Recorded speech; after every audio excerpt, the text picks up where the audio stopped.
Magandang araw mga kaibigan.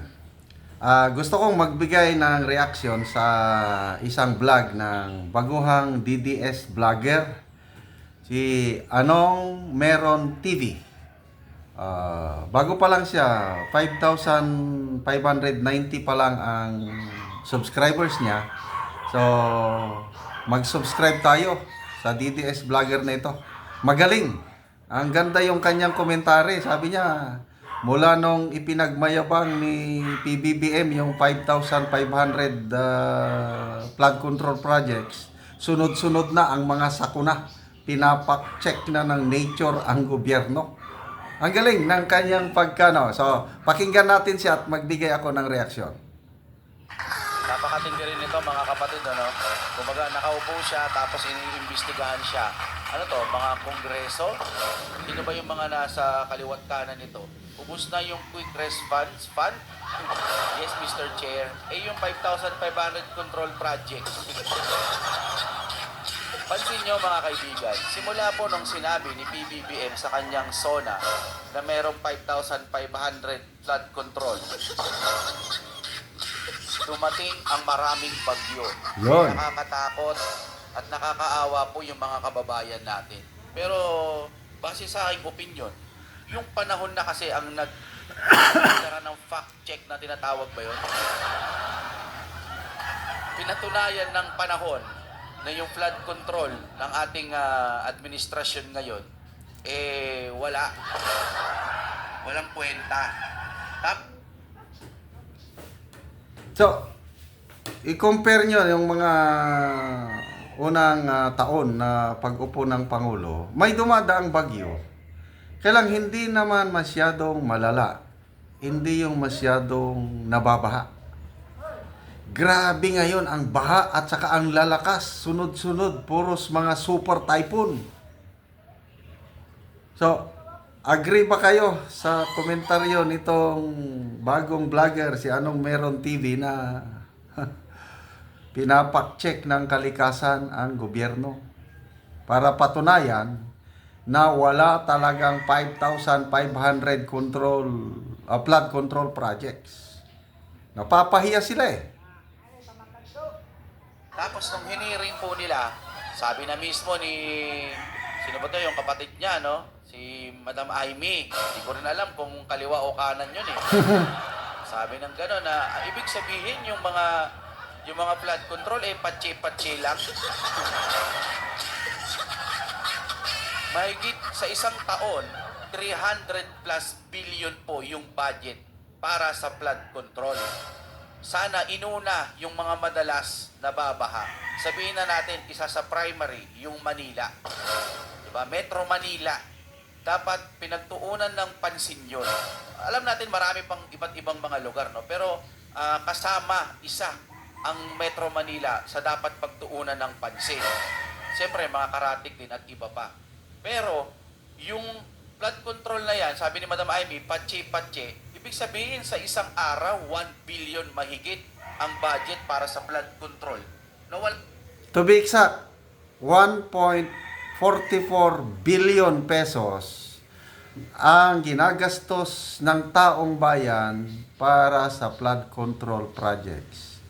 Yan ang sinabi ni Senator Joel Villanueva. Kasi mayroong 5 ahensya ng gobyerno na nakakatanggap ng flood control projects o pundo. Nasa kanila yan. DPWH, DNR, DSWD, DILG, at saka DND, Office of the Civil Defense. Kaya yung 5 ahensya na yan, distributed yung pundo ng flood control projects na kung isuma total natin, aabot 1.44 billion per day ang gastos ng taong bayan. Kaya nung una, ang gandang pakinggan yung SONA ng Pangulo. May natapos na tayo 5,500 flood control projects at marami pa ang ginagawa. Grabing palakpak. After 2 days, dumating si Karina And then tuloy-tuloy na. The rest is history. So kailan ba yung SONA? July. July, August, September, October, November. Tuloy-tuloy ang mga malalakas na bagyo at saka mga baha. Fact check ng nature, hindi ka makakatakas sa pag nature na ang magbulgar sa kalukuhan ninyo. Na walang nangyari. Kapag ka 1 billion ang budget sa isang araw, halimbawa tututukan mo ang Kamaynilaan, posible bang patsi-patsi lang ang pwedeng magawa sa 1 billion sa isang araw? Gawin na natin 5 araw para may 5 billion. Ang laki nun, di ba? Para dun sa budget, sa flood control sa Kamaynilaan. Siguro naman pwedeng magawa ng paraan, no? Mula sa basic hanggang sa pinakamataas na antas ng flood control. Hindi ho nagawa ng ating presidente yan, base sa aking opinion. Kasi kung talagang nagawa yan, yung mga sumunod na bagyo, no, hindi na ganun kalalalala. Or So, ang kanya opinion is hindi nagawa. Ang Pangulo sabi niya, nandyan daw eh. Nandyan ang mga flood control projects na overwhelm lang. Ano sa tingin nyo? Totoo ba yung ipinagmayabang ng Pangulo? Nandyan ba talaga yung 5,500 flood control projects? O drawing lang? Nandyan man o wala, ang katotohanan na ipapakita ngayon na kulang. Yung kanta ba yun? Yung tinimbang ka, ngunit kulang. So, sa sunod, huwag na kayong magmayabang pag hindi nyo na-check up. Huwag kayong maniwala kaagad sa i-feed ng kung sinong nagbibigay ng informasyon na yan. nagagawan ng paraan. Ang masakit lang sa nangyari ngayon, no? Sinabi ata ng ating presidente, correct me if I'm wrong ha, kung matatandaan ko, pag nategi na daw talaga, yung word na ano, pag nategi na daw talaga, yun na, wala na. Kumbaga, yung paniniwala niya, ang maganda ho kasi, Mr. President, pinaghahandaan, hindi yung puro hearing na lang po ng hearing yung nangyayari. Yan. Doon po sa Quadcom o kung ano-anong tuwadcom pa yan. Sana sinakorte na lang nila. O, doon na natin sa korte. Kaso si korte, binabasura na nga eh. Yung EJK, di ba? So wala na. Anong gagawin natin?